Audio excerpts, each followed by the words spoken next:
Welcome back, everybody, to season 3 of the You Ask We podcast, the show where you ask the questions, they answer them, and I'm just a guy in the middle. And we are starting off with a banger, folks. He is the CEO of Malefic Management, LLC. It's a Los Angeles-based production and casting agency. He works with the best models, rappers in town. He was once a timid child with Tourette syndrome, being made a pariah of his community, but now he's a master of self-networking and a sales expert with every classy model in the city under his leadership. I want to give a warm welcome to Benjamin Soleimani. Benjamin, how's it going? Everything is great, thank God. It's a beautiful Sunday. It's a beautiful Sunday. Yeah, they were saying it's gonna be like raining and stuff like that, but like honestly, I don't deny it. LA's weather is bipolar, just like the people here. That's great. That's crazy. I always say that, and it's true. That's unreal. But yeah, what a way to start. I mean, before we get into it, the first question, you know, as the folks back home know, the first question always comes from me, and that's, well, what's new with you? What's been going on? What's new?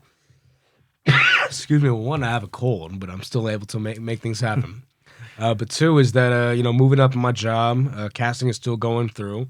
Doing it more on the side of as residual income, but it's still going great. I'm actually been getting a lot more clientele recently, and been losing weight, hitting the gym almost every day.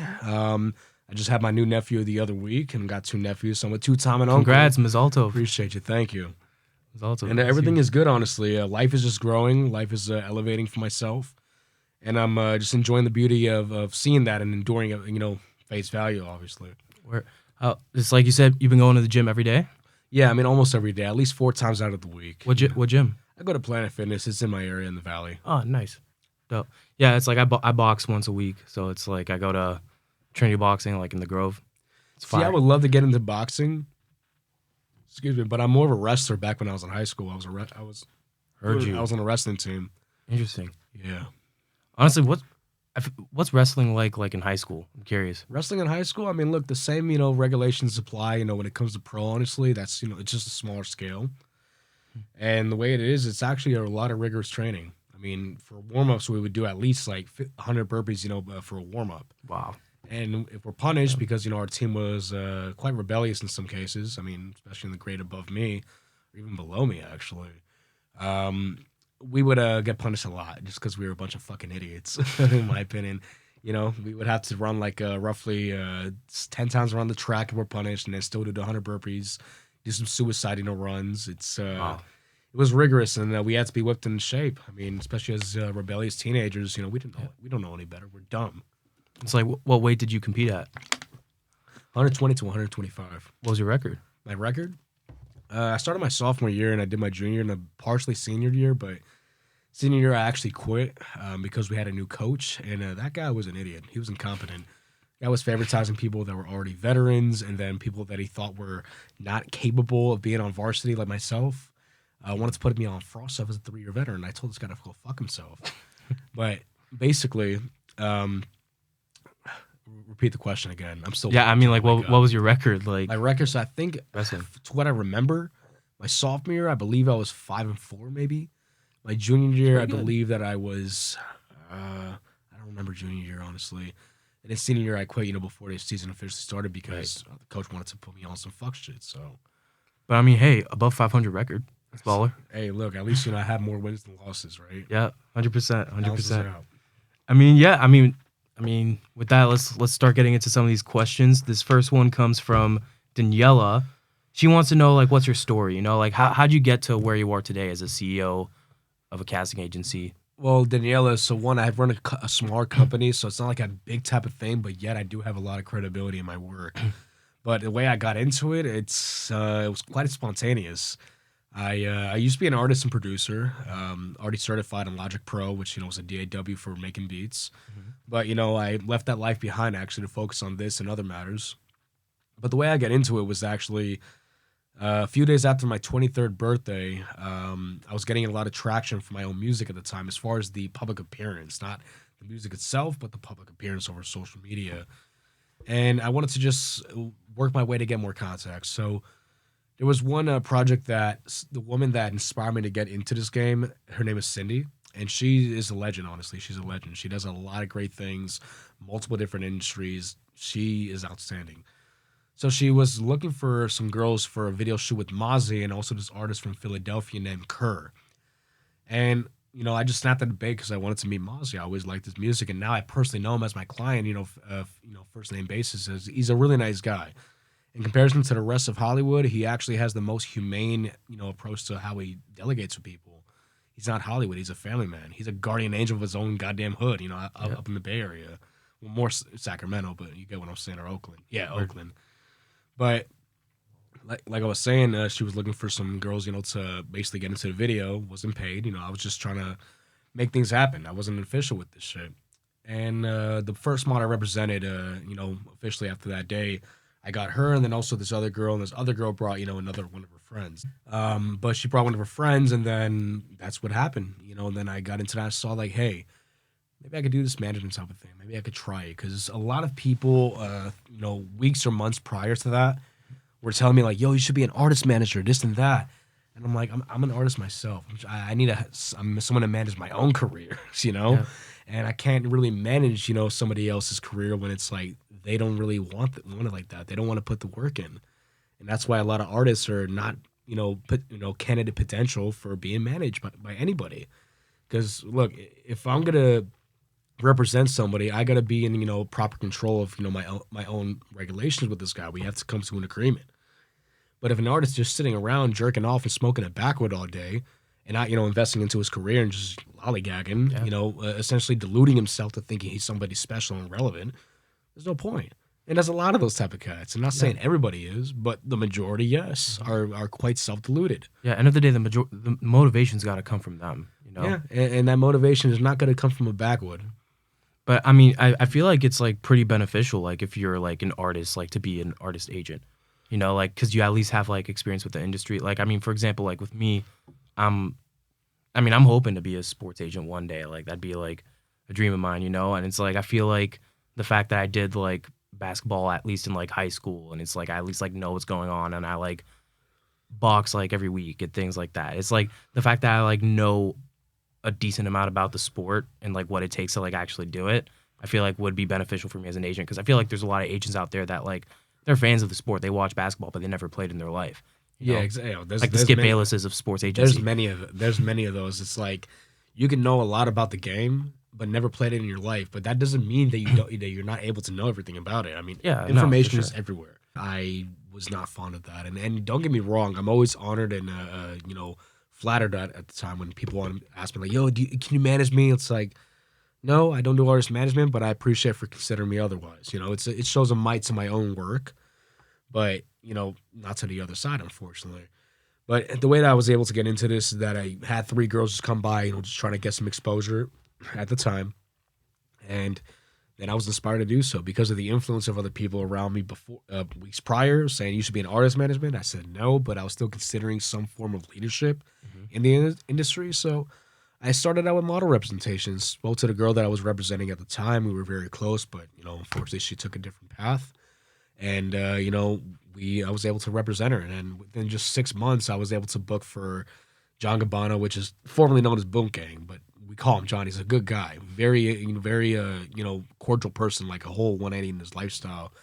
And then shortly after that, I was working with. I feel like that's a huge shock. I'm not gonna. Yeah, lie. I mean, within 6 months, I got her to a mother agency, and even though that was kind of useless at the time, it still was a step regardless. Less than a year.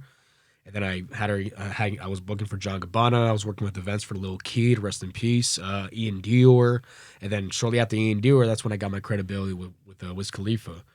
Within just 6 months of this work, it's been 5 years, thus far. So connections pretty much like took you all the way up. A lot of it was social media networking. That's how I actually make 85% of my clientele.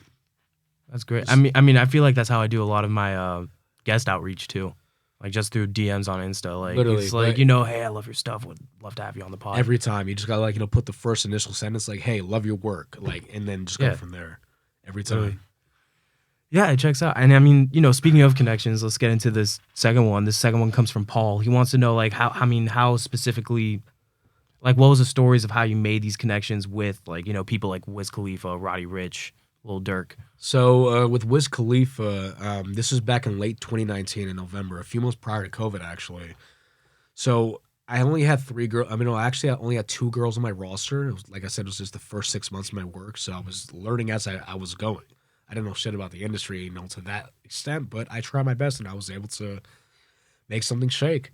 But the way I was able to get my credibility with Wiz, I was not on set until after he left because the production team, were, some controlling people. And that's, and the guy that was the producer, honestly, he has no respect for me. And honestly, I don't with him either. He hates his job. And he even told me himself, it's like, why the fuck are you doing this then? But that's aside the point. So the guys that were signed under Wiz Khalifa's label, Taylor Gang, these two identical twin guys named Kush and Love. They call themselves the Moonlight. Very talented guys, very talented alternative singers. They were signed under Wiz Khalifa. So they had a song with them with a video shoot. I put two of the girls that I had on my roster there, and that's how I was able to get my credibility. Because because it was more of like Wiz was a feature on the project than the main guy, but still a Wiz Khalifa feature for anybody, whether they're signed to Taylor Gang or not. That's huge. That guy is goated right now for over a decade. Yeah, he's pretty up there. He's really up there. And then as far as like with Roddy Ricch and Lil Durk, that was a video for Twin, the Twin video. So I booked the 3 GLE trucks for that shoot, and people saw that. And the way I was able to get that was from a very respected and close colleague of mine that I had for the last 3 years. I just spoke to him, I believe, like a week ago.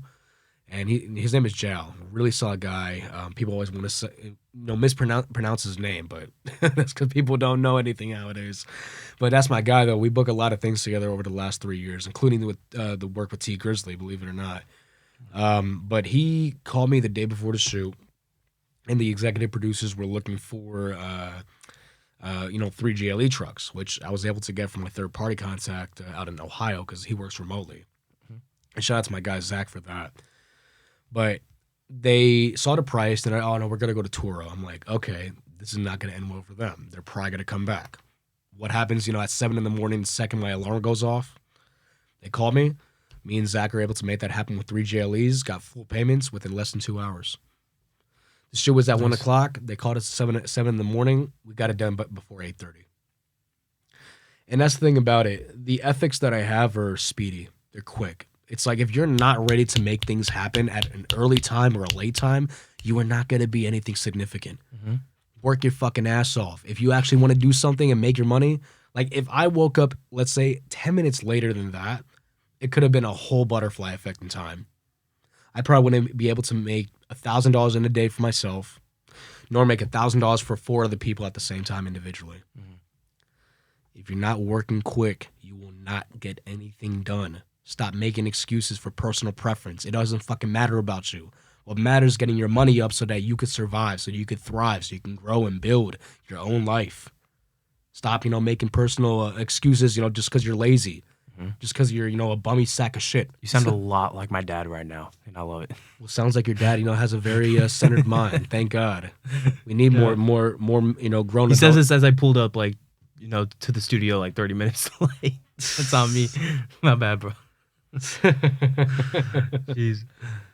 Yeah, but you're right. People just gotta get up and grind. They're just especially in these industries like entertainment and sports and more anything likely like that. In these times of the nation. These times in the nation, it's like you don't have time, to be wallowing in your own bullshit. Yeah. Don't wallow in your own tears. Really? Of course, people have problems, but shit, there's a lot of other people that got it worse than you. Think about it like that. Be grateful that, hey, I got a roof over my head and not paying rent, for at my parents' place, so I can still make even more money than when I'm paying rent at somebody else's place. So many people just sitting down like a bunch of lethargic sacks of garbage. It pisses me off, yeah, but I can't do anything about that. I believe that people have, more potential than what they think they have. I believe that society has actually mooked our own potential, has limited it in many ways, from politics to even some cases of religion and belief to societal constructs. It was all set up, from the beginning for failure. In some cases, not all of them, but unfortunately most. And people want to just succumb to that. Yep. Don't succumb to the norm. The norm is never the right thing to do most of the time nowadays. 100%. Rules are meant to be challenged, not broken, but challenged, bend around. Because not all laws are justified morally. Not all laws are right and wrong. Yep. Yeah, moving back on to the artists, and those people. This question came from Mike. He's curious, who, in your opinion, was the craziest artist you had to deal with? What was the craziest story? Crazy, for Mike, I want to know if it's I'm sure I won't be able to know right now because Mike ain't here. But what he, from what you think, do you think that he means like the craziest as far as like the most significant artists, like or like the most memorable shoot, or the craziest meaning like I had to deal with the son of a bitch, for too long? Like, I'd say like wildest scenario because it's like there's another question talking about like best time working with and worst time working with. Okay, got it. So basically, there's some more of the most wildest time to where it's like this guy is just so terrible. Yeah. Okay, so more of a negative aspect, which I could easily speak about. I'm trying to think as far as like an artist that people could know or just in general. I would probably say the craziest artist. Actually, now this is a perfect time to say this. ESTG from Yo Gotti's label CMG. So this happened 3 years ago, actually, from this month. So it was a last minute shoot as usual for CMG. They are the most, they're the biggest debacle and disappointment of the industry. It's like they have zero professionals working in that corporate label. They have zero professionals. Every single one of them is a corporate hood rat. They have no qualifications. Everybody's just some ghetto hood rat that somehow got a job because they were dick riding an artist before they popped off. Okay? And no disrespect to Gotti. I actually think that he's a very great guy. I've heard great stories about him and also his maturity, his ethics. It's just that the people that are under him take advantage, of how he was so busy and they don't even know, and he doesn't know what's going on until it's brought to his attention. So ESTG is one of the most disingenuous, Hollywood-driven egomaniacs that I've ever encountered. I worked on 2 projects with them. The first one was nothing crazy. I just put the house for him. I mean, the models that were booked on set, and not from my end, luckily, were actually one of the most trashy whores that you could find, and that's actually from my adversary in this industry. And that's what he's made for. He just attracts, the worst, possible bimbos and broads, just to destroy a whole house, and then waste, $300 worth of tanning spray, from the girl that lived there, and then just drop it on the floor like it was nothing, like it was, this is mine. I'm just gonna drop it on the floor and pick it up later. But bitch, you don't even live here. You worth this fucking broad. But yeah, so ESTG, the second time when I booked the house in Woodland Hills for him, and it was last minute as usual. They're so ill prepared. They're incompetent. That's how it is. And I booked it for them, and we got a half deposit when I asked for full payment. But it's like, okay, let's just let it be. Basically, too many things were letting it slide. And then the day of the shoot, the next day, my whole body was just collapsed. I had a very bad head cold for like 5 days, and I couldn't get out of bed. Literally, I could not get out of bed because I would feel like I would be bouncing, myself off the back and then fall on my head, on the floor. It was that bad, so I couldn't be at the shoot. So basically, he was getting upset, and it was on his host shit like usual, like every other Hollywood artist. And we basically had a rule in the house that you can't smoke in somebody's property. He got butthurt the whole time. He was bitching and crying the whole time, not to mention brought a bunch of degenerate losers from his own hood in Kentucky. And they actually, and all those people supposedly that were on that project 2 weeks after were all arrested, for felony charges. One was for RICO. Oh, wow. And he basically was so butthurt on his Kardashian egomaniac trip. And then as soon as the shoot was done and he got 2 hours overtime, he left. And then with a whole stack of bills in his arm. The guy's big. He has a long ass arm like Kevin Durant, and was holding a whole fucking stack of hundreds. In his whole arm. And he leaves while my partner, for that project was trying to get the money. Then he just runs off. Just because of the fact that he got petty and butthurt. Because his ego, was stricken because you can't smoke in the house. You brought too many people. We have policies here. Just because you're ESTG, some, top B-list artist at the time, doesn't mean you can do whatever the fuck you want. The guy has a fat ego like no other. And then still to this day, I still have not gotten the remainder payment for that. I had to suffer for it shortly after, but at least, I was able to get past it. But then when it comes to the label, I made a complaint saying that, hey, he ran off with the money. Where the fuck's the rest of my money? I spoke to this worthless broad named Katrina from CMG. I think it was either CMG or Atlantic because they're both under the same thing. And I had waited 2 months, hit her back up saying like, hey, where's my money? Like, it's only $700. What's the remainder bill? And she's like, okay, well, we're working on this and that. I'm like, look, I'm not the type of guy to get upset. I want to keep my center, but you're full of shit. How is it taking months on end for a corporate label that's making millions of dollars to return back $700 because of your worthless, incompetent artist that you don't have a leash over, which you should? Does not pay back $700 and it takes you months on end. And she wants to get petty at me, trying to gaslight me. And I'm like, look, all I'm asking is for my money. It's very easy. I don't work for you guys. I worked with you guys, but I don't work for you. So the same bullshit policies do not apply to me. Never heard back from the bitch. And the next thing you know, supposedly she lied to the label about paying me back. And then the person that was running the media department in CMG wants to call me again for a project that obviously didn't go through. 2 of them actually never went through. Saying like, yo, we need, the X, Y, and Z. I'm like, I'm not going to do that. You guys haven't paid me back the $700 from almost 2 years ago. And he's like, wait, what? I'm like, yeah, I never got shit. It's like, the label said that they paid you off. I'm like, no. That bitch Katrina's a fucking lying broad. I didn't get shit. I could show you all forms of proof in the text. That's insane. And then he was shocked. I mean, because the guy that was the director over there, Diesel Films, he's a really nice guy. He actually tried to help in that situation. He couldn't do much because, I had to handle on my dolo. I'm not going to rely on somebody else to handle everything, of course, unless he offers to do so. But I got to handle things on my dolo the best way I can. He's a really nice guy. And I haven't heard from him in a while because, I had to kind of call him out for like hitting me up so many times and the artists don't do shit. I mean, last time that he called me was like almost 2 years ago. And it was for Black Youngster, I believe. I was gathering everything last minute at like 11 o'clock at night. They wanted to have it on their terms, and I said no. And a funny fact is that I have my own sources that were about to work on that project. It didn't even go down. It was the biggest waste of time because Black Youngster wants to be in the W Hotel, leaned out as fuck, not even doing his job, and the label pisses more money away. Okay, so it's okay to piss money away on a bunch of loser degenerates, right? Makes no sense. And he got buttered at me because I said, I'm not doing shit until y'all pay me back. Like, I need incentive. It's been almost 3 years. And it's been 3 years, today. I mean, well, not today, but this month. That's crazy.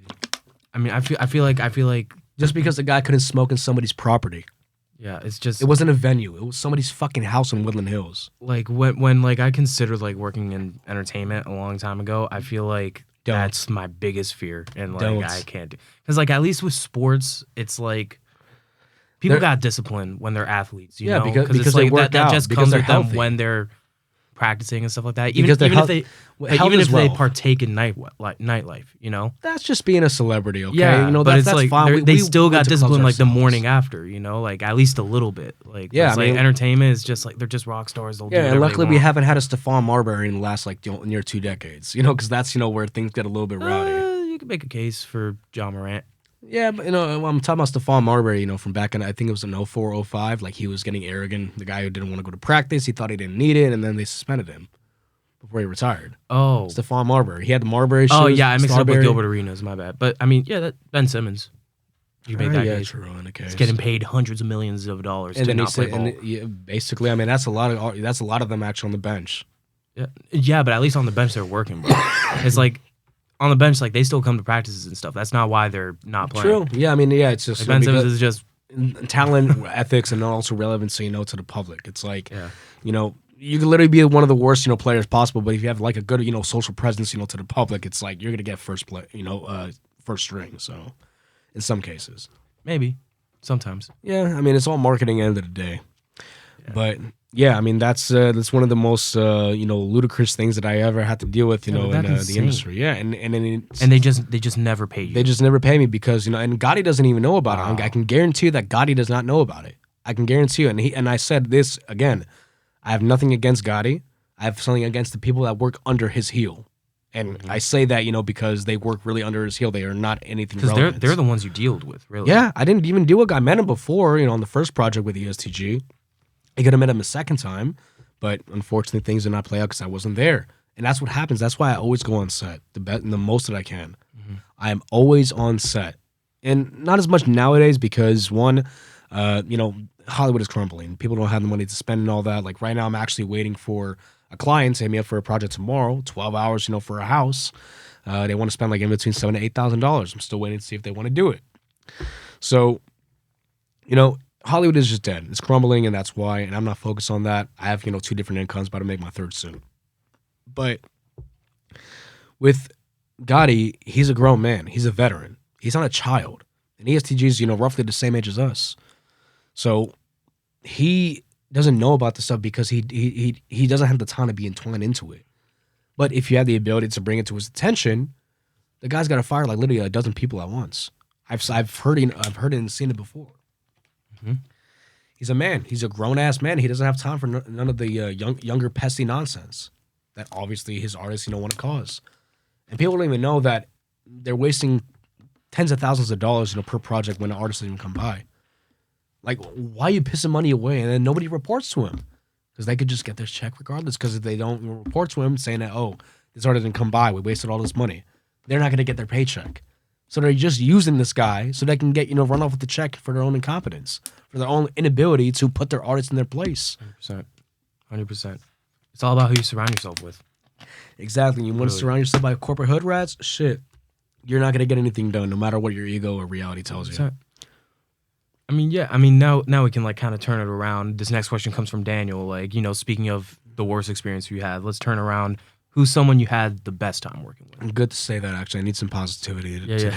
And this was that was 3 years ago, so it's like, what am I going to do? Yeah. I mean, I could easily make a point and be petty and take it to small claims and get more than $700 by 10 times, but I'm not going to be that type of guy. It's too much time. Too much time, not worth, the money in the end. Mm-hmm. But the best one that I have endured, and this, could revolve actually around a lot of upcoming artists or people that just are not known like that just yet, and there are many actually. Believe it or not, on a project I've had more positive experiences than negative ones. It's just that the negative experiences, in general, that don't have to be on set or just dealing with these guys, just why are you gonna be talking but not acting upon things? Why are you gonna make me do this and then get cold feet the next time? So the positive experiences, I'm gonna actually give 3 to 5 of them, like a top 5, let's say. So as far as bigger artists, my most notable experience, I would probably say would be T Grizzly. He was a nice guy. The crew was really solid. I mean, all came late and whatnot, but that's the industry for you. But they were working very effectively when they were on set. They didn't waste a single ounce as soon as they walked in the door. I bought the house from him, and this was actually shortly after that ESTG encounter. But T Grizzly was a nice guy. I actually saw him in Atlanta last year as well during the Revolt Summit. Revolt World, actually, where I was an intern.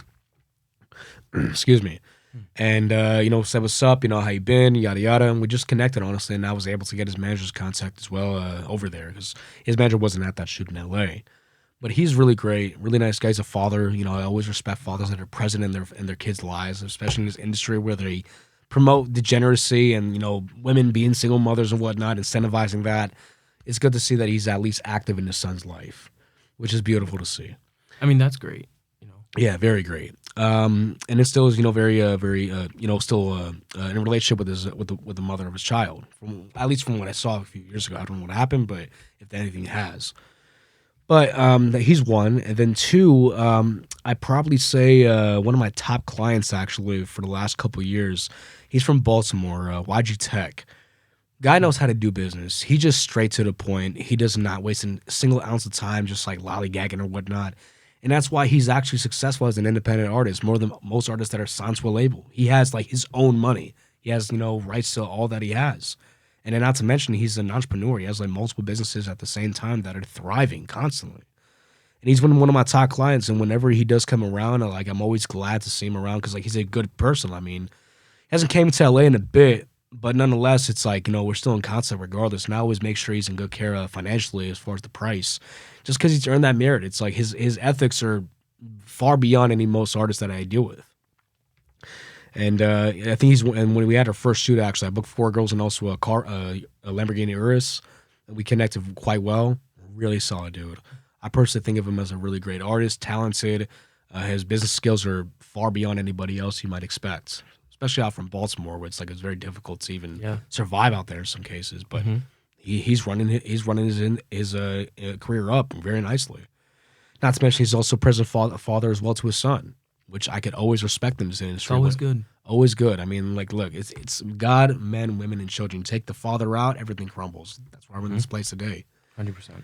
So the third one I would say is somebody that's not as known in either the city or whatever, just a local artist, of course.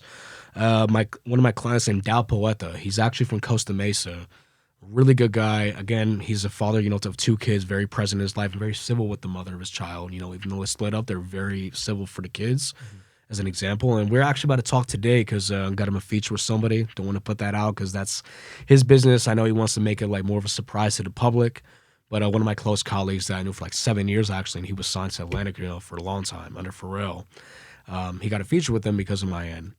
But Dal Poetas always came proper, always a good guy to talk to, and every project that we were on was very nice, especially the last one we did actually.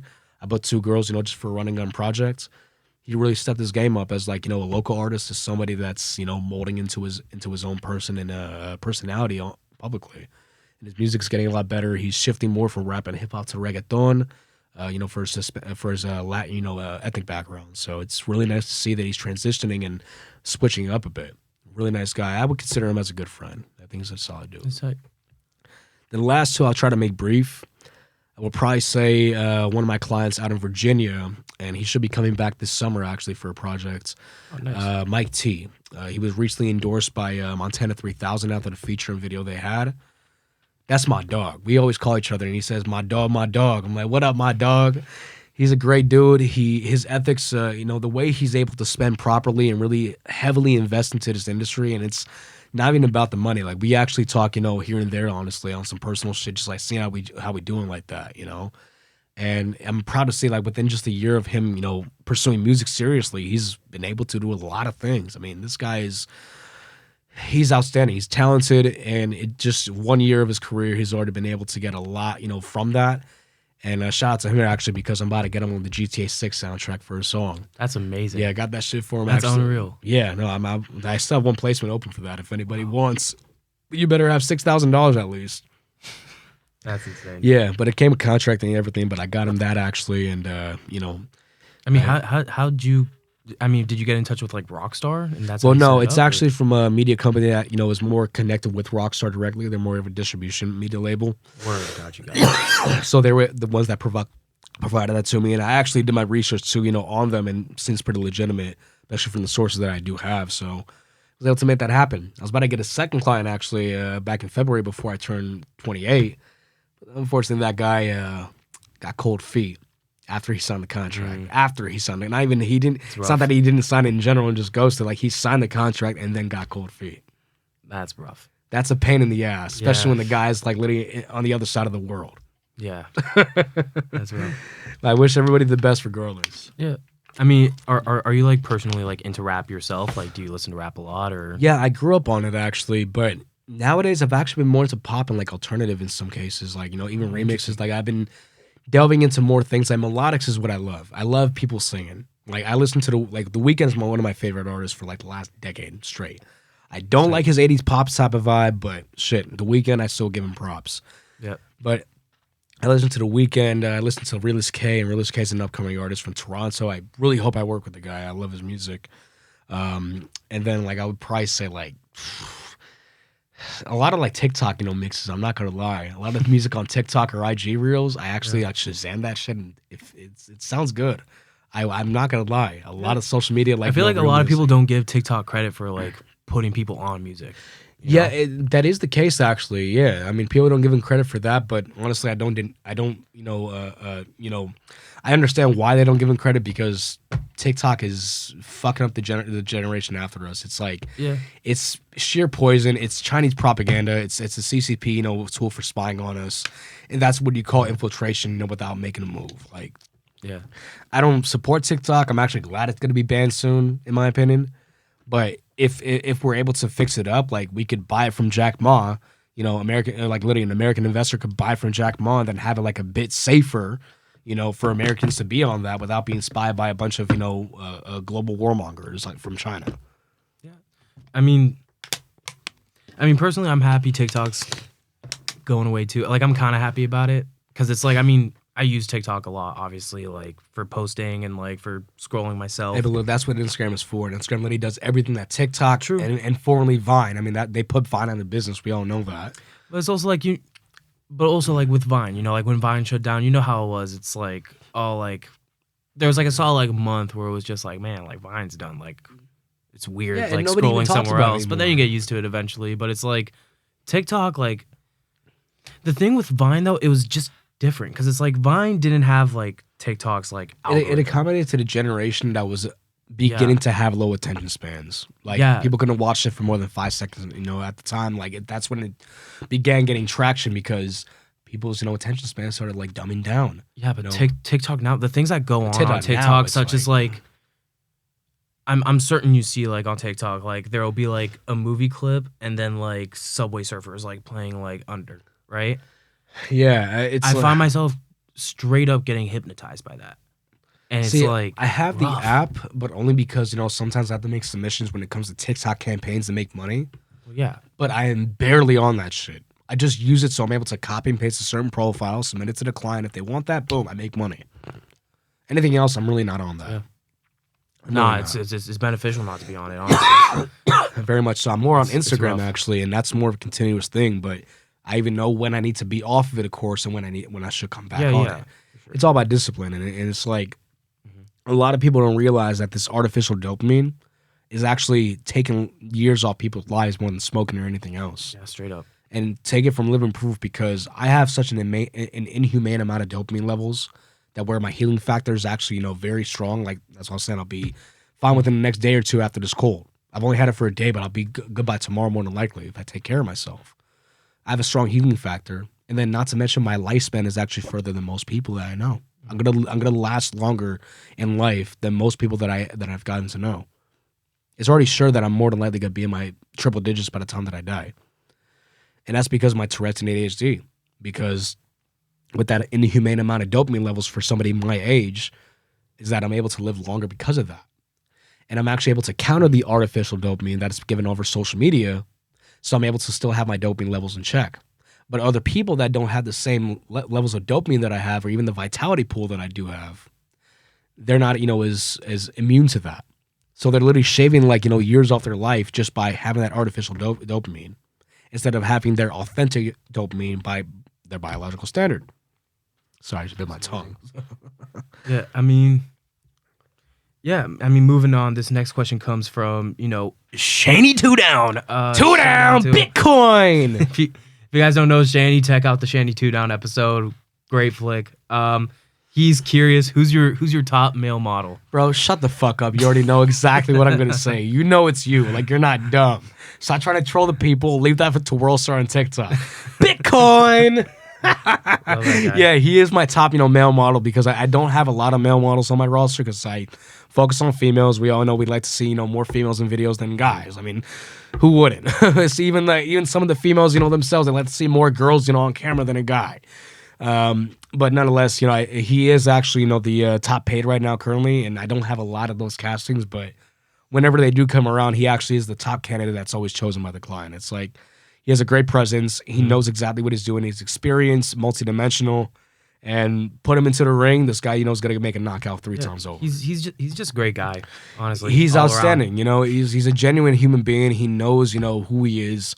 The guy doesn't have to, falsify his own character, to do it, to, basically get what he wants. He's authentic. That's the homie right there. Hey guys, just wanted to say really quick that this episode of the You Ask We podcast is sponsored by MUDWTR. MUDWTR is an awesome coffee alternative that blends delicious organic ingredients such as adaptogenic mushrooms and turmeric, and is designed to give you sustained energy without the jitters. Each MUDWTR serving has 1/7 the amount of caffeine that comes with coffee, so you get a focused energy boost without the crash. And if you're looking to cut back on coffee for healthier purposes, MUDWTR is a great alternative that is also gluten-free, vegan, and keto-friendly. So, if you're ready to upgrade your morning, feel free to use my link and try MUDWTR out. Any purchase you make from my link gets you a 15% off discount. And on top of that, if you want to buy a starter kit and subscribe, you get an additional $20 off and a free frother once you subscribe. So go ahead, ditch coffee, drink MUDWTR. Thanks for sponsoring. All right. So, now... with that, let's get into some of these anonymous questions because some people submit questions anonymously. Yeah. First one, in your opinion, what would you say is the best way to get leads? The best way to get leads, network in person, go to events. I don't care if you have, COVID phobia or not, but get your ass into networking events, to the industry in which you reside in, and start talking to people. Get contacts. Find ways in which you could utilize and monetize that. If you don't utilize and monetize, what are those contacts for? Nothing. Make something out of it. Make something beneficial come out of it. Yeah, I feel like end of the day, like for anything to be successful, you just gotta schmooze. Yeah, and then also social media. I'm not gonna give my tricks on how I get my clientele from social media, but I will say That's the this: secret sauce. that has to be the secret sauce. I'm not gonna put a bunch of people on game that one either probably don't deserve it, and then two, I don't want to be overshadowed. That's that's a simple way. I mean, look, it's a war if anything. It's a proper tactic to make. You gotta keep silent on certain things, but social media definitely is one of the more prominent ways of getting leads and clientele that are paying, especially when you get in their trust. And I would tell you this: people that follow too much of the culture, don't be afraid to give your number out to talk to somebody to give them clarity, and do not be afraid to hide your actual name. As long as that you are not doing anything shady, then why you gotta hide all your information? Just give your number because they want to talk to you. They just started out your number if they want to give you money for a job. Why hide your name? Oh, because I'm following the culture. No, you're just shady as fuck. You're just doing some sus shit, and we all know it. I don't trust people that don't know how to use their actual name, or don't push it out, but use their rap name. It's like, look, I'm Benjamin Soleimani. Okay, great. How hard is that to use your name? Are you ashamed of what your name is? You shouldn't be. You were named that for a reason. Take it on like a fucking man. Like when you say that, are you talking about like people in general, or are you talking about people like in general? I do not trust people that don't use the real name. Okay, that is shady as fuck. Like I was gonna say, you're hiding something easily if you're not using your actual name. You're the name that you were birthed with. Take pride in what you were named. No, because I was gonna say if you were talking about artists, it's just like I'm talking about in general, anybody. Yeah, but also like artists, I feel like sometimes using your original name as your stage name. No, but like not so much of a there's ring a difference to it. between doing your work, in public and lights, than doing things behind the scenes in business.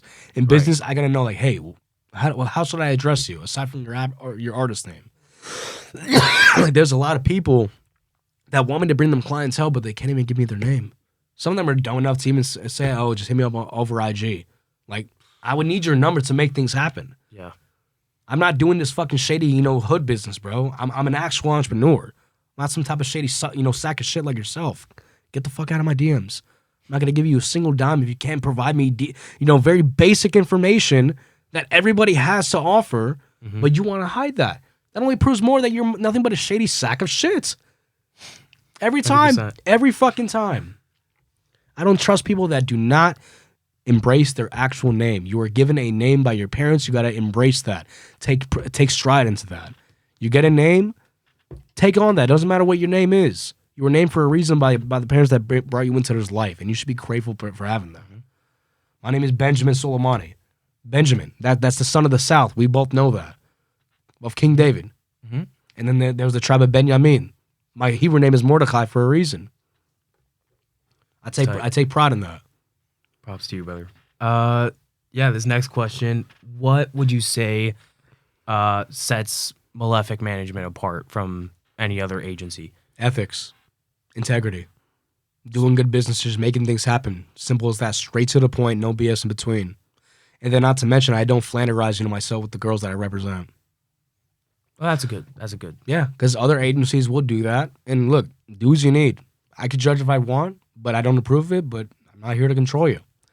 But what sets me apart from other agencies is that I actually care for the well-being of the prospects that I have on set, whether it's a model, a car owner, a property owner, whatever. I take, I consider the well-being of them. Yeah. I mean, I feel like that's why I'm always on set. I feel like a lot of agencies say that though. It's like how do you show that by showing up to set? I could easily have dozens of witnesses by showing my ethics off the top of my head. I could literally put names if I wanted to. You want me to? I'll be more than glad to. I trust you. I'm just curious because it's I feel like for the public. I feel like lots of agencies say oh yeah, we care about the client. It's caring you about, show it by showing up. Well, caring about the client is important like otherwise, but sometimes the clients can come off very, very hastily for no apparent reason. Right. But I'm talking about the people that I represent, the people that I bring onto the project, not the clients. The client pays me to do the job and bring everybody. Mm-hmm. But I'm talking about the people that are working the actual project aside from the client themselves.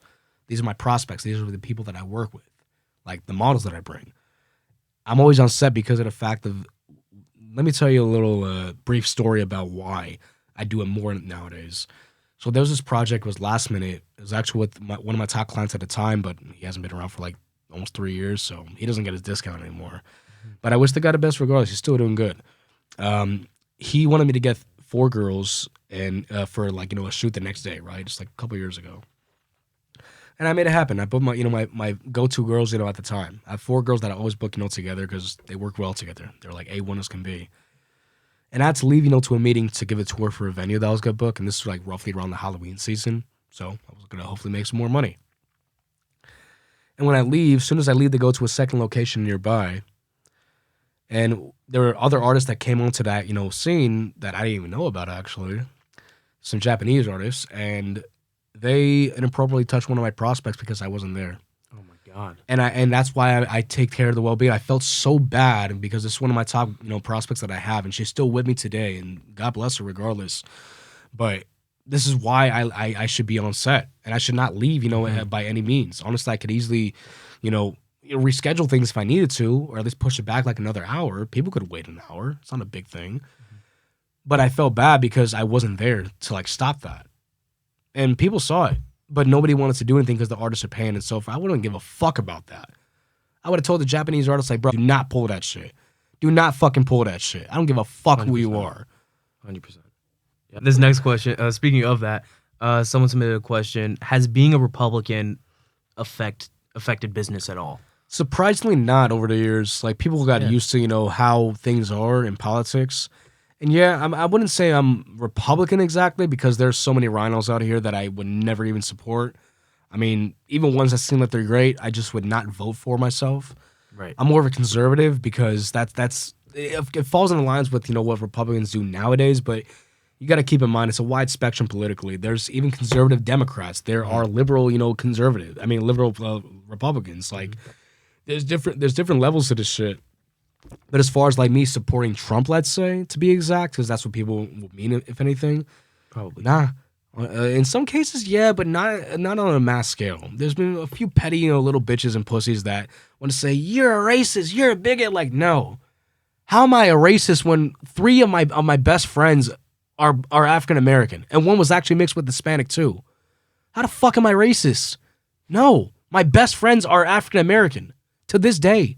They don't live here anymore because they have to move back to, move out of here. Who the hell wants to be in LA? Nobody.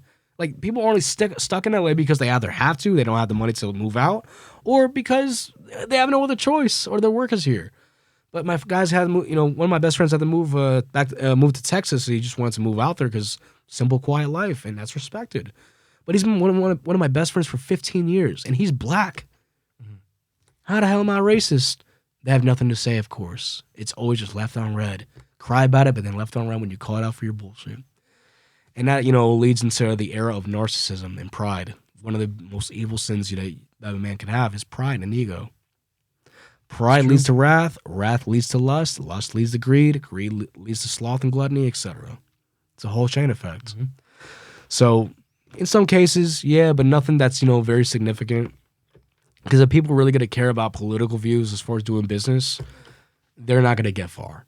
And it goes for both sides. If you're a liberal that doesn't support a Republican to work with, and if you're a Republican not supporting not trying to work with the liberal, it's like you're both going to fail regardless. Doesn't matter what side you take, And now it hasn't been more neutral, but I still think that these radical communists should get the fuck out of our country, close the border, build the wall.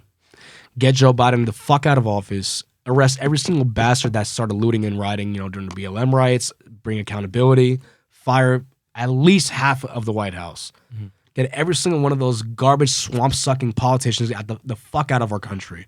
Put them behind bars where they belong, and get the Clintons the death sentence. I think that Hillary should get the lethal injection. Bill should get the chair. They're warmongers. They are warmongers. That was a lot. Holy crap. All right. Hey, look, I am a lot. That was a lot. I'll say a lot. You think that I give a shit? Look, I don't care if you're Republican or Democrat.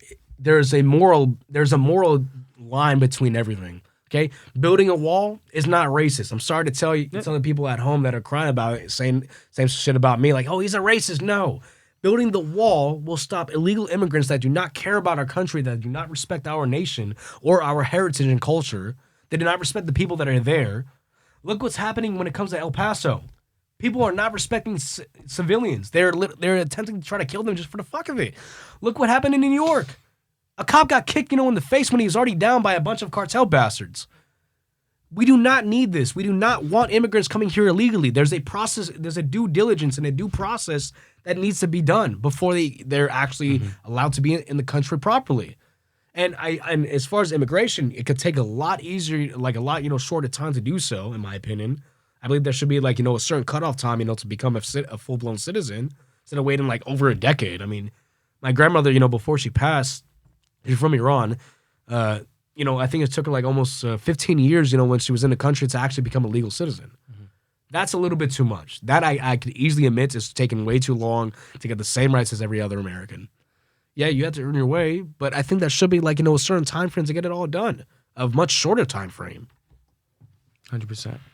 I mean, yeah, you just keep it real, and props to you for that. And speaking of keeping it real, I feel like your Tourette syndrome has probably like been a factor in that. So this person submitted a question: does having Tourette syndrome affect your dating life? I know we just took a severe left turn. It's okay. Look, I'm not going to shy away from any question. Yeah, I'm not cowardly to anything. I don't fear anything but God thyself. I don't fear death. That's great. If I know death is in my face, I will embrace it and just see God in the next world. And God willing, and hopefully He will let me through the pearly gates. But Amen. But no, exactly. But nonetheless, I'm not afraid of that type of stuff. So back when it was more prevalent, physically to me, yeah. I was raised in a community where ignorance was actually the prime motive of the way that kids were raised. So of course it was hard for me to date, certain people in my own community. But as I got older, people started being a bit more understanding, more educated, as they should. And it hasn't affected me. I mean, I've still had, some quite significant and memorable relationships with certain women. Even with Tourette's, they accepted that because that's not who I am. That's, what I might have, and it's uncontrollable. Like, you can't make fun of, like, not saying that you can't, because people still will. People are still cynical. They have bad parents that don't raise them right. But you can't make fun of somebody that has something that they cannot control. That's like outside of their own hands. Like making fun of somebody because they're short. Okay, how are they going to be able to control their height? Making somebody because they're fat. That's understood because you have control of your weight. It proves to show that your character is sloppy if that's the case. So I have Tourette's. I can't help it. I was literally born with it. It was dormant in my body for 8 years of my life till I was 8 years old, and then boom, came out of butt fucking nowhere. What am I gonna do at 8 years old? Do I know any better? No. But the shit that I had to go through because of it, yeah, it strained a lot of relationships, especially with people intervening. But over time, it doesn't affect me. I barely have it at this point. It's essentially almost out of my body. Yeah.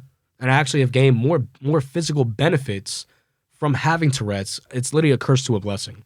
Like I was saying to you earlier, I live longer than most people. I have a longer lifespan than most people that I know. Most people that I know will actually die before I do.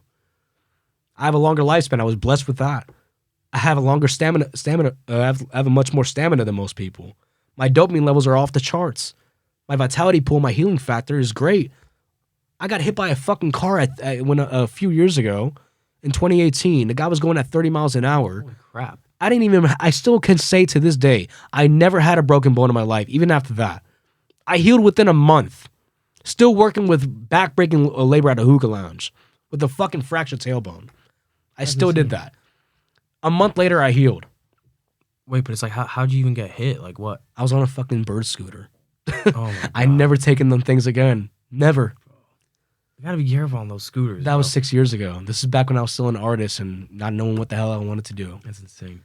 But thank God that I'm still alive. That happened 6 years ago, but shit, it only proves to show that I actually am able to heal a lot quicker than most people. And I still don't have a broken bone to this day. It's unreal. Thank God. Yeah, thank God. Literally. And, I have to be honest, it's like, until you said, like, oh, you had Tourette's, I wouldn't have thought you had it. So it's like, a lot of people, yeah, it's barely visible. Yeah, like, let's say a decade ago, yeah, it was more prevalent, especially when people knew that I had it. But whenever I see people 10 years later, like, they would actually say, yo, I do not see it anymore. And it feels good to know that they notice. It shows change and growth and progression as mankind should have. Mm-hmm. If you're not growing in life, in any way possible, it's like, what are you doing with your life? What significance are you bringing to life itself? And there's a lot of people that have not grown 10 years later. I can guarantee you that. Yeah, It's sad to 100%. see. 100%. And I mean, speaking of that, we got one more anonymous question, and it's saying, you say you have zero tolerance for incompetence, right? Yeah. So what does incompetence mean to you specifically? Incompetence is where a simple task that has been known to be a simple task by most people for who knows how long is now an impossibility. Like, for example, I say, oh, hey, can you just go down the hall and get me, like a cup? Just like a cup from, like, the office or something, right? And they come back with saying, oh, my bad, I forgot I was on my phone. Like, that's the thing about it. Phones have only shown cowardice in communication. Incompetence is where I say, yo, what's your ETA to this project? And they don't tell me. And then they're late. They don't respond. And say, oh, my bad, I was driving, I was busy and so forth. Don't make fucking excuses. Just get the fucking job done. It's simple. You have a very simple job to do. And I pay people to do those very simple jobs. It's not hard at all. Literally. But if you cannot do a simple job that is properly detailed, like detailed extensively in some cases, just to be safe when it comes to certain people, and you cannot get that done, what the fuck are you doing? Nothing. You're an idiot. You're incompetent. You're a joke. You're an imbecile, a fucking Neanderthal. Incompetence is where, like I said, simple tasks that become an impossibility. And that's more prevalent today, more than ever. And then also not even being aware, lack of consideration for another person, the selfishness of people, the narcissism of people, the fat diabetic fucking egos of people. That's what all amalgamates into incompetence in different ways. So, hey, if it's a simple task, if I say, hey, can you do me a quick favor? Like, yeah. Okay, can you just give me a cup down the fucking hall, but you come back with on your phone on TikTok? Fried fucking TikTok brain. Get off that shit. You're a grown man. You're 25 fucking years old. Get off of that. Get your shit on, bro. Use your fucking head. And that's also another thing. Incompetence is where you do not use your fucking head. And in some cases, you don't use anything. Because you're so fried on your brain on TikTok or social media. You don't think. The thought process of humanity has been deaccelerating by a very scary rate. People don't think first, they feel first. And when they don't think and feel first, because they're mind blown over TikTok or social media, they're thinking with their fucking dicks. Or even, they're just the generals in general. Yep, 100%. Like, where's the discipline? Where is the sense? Where is the human decency? Where is just the level-headedness? Nowhere. That's incompetence, where common sense does not apply. It's just all feeling, or not even that. Just straight, mind control, mass psychosis for the whole population. Don't let your daughter or your kid watch Sexy Red. That's literally the worst possible person ever.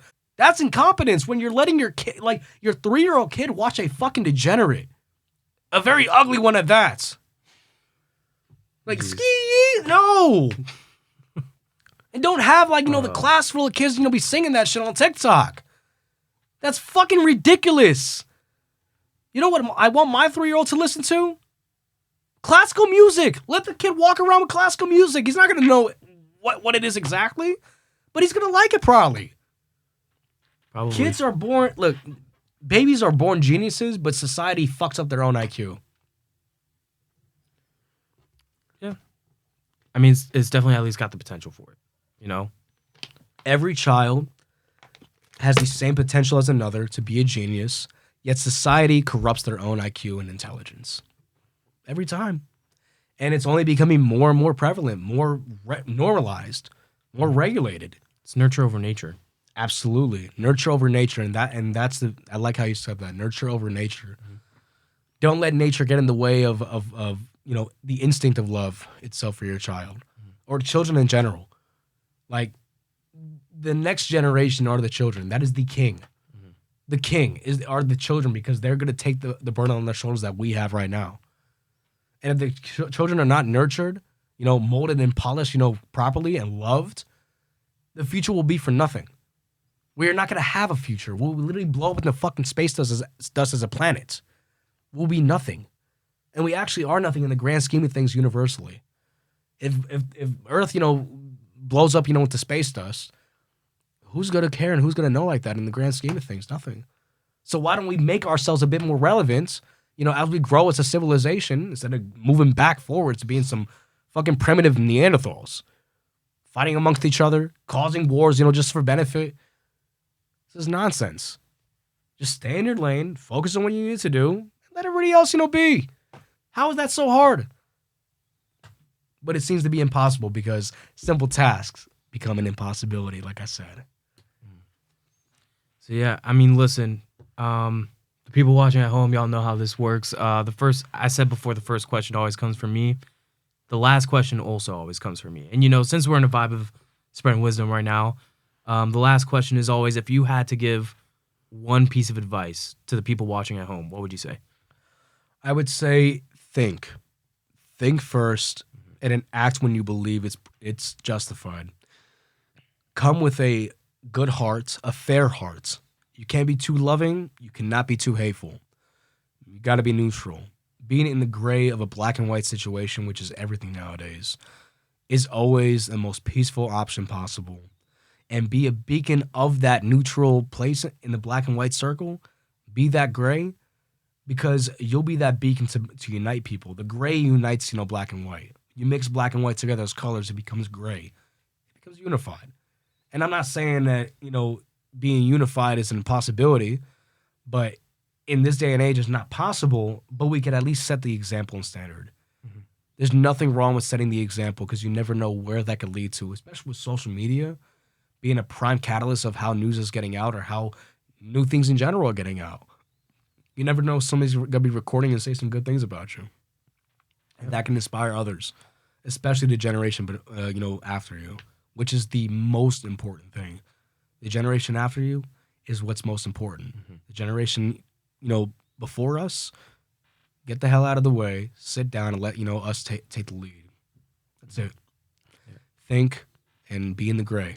Be neutral. Yeah. Keep it peaceful, folks. Benjamin, thank you so much for coming on. I appreciate it. If you guys like this episode, please make sure to like and subscribe. If you guys want to see what's going on the show, what's going on next, check the links down below for all the socials and the official You Ask We Podcast website at youaskwepodcast.com. If you want to see what's going on with Benjamin, I'm going to add his links down below as well. You can check out his socials, IG. And with that, welcome to season 3 of the You Ask We Podcast. This has been Benjamin Soleimani. My name is Ed in Toronto. Yup. And I'll see you guys next week. Yup.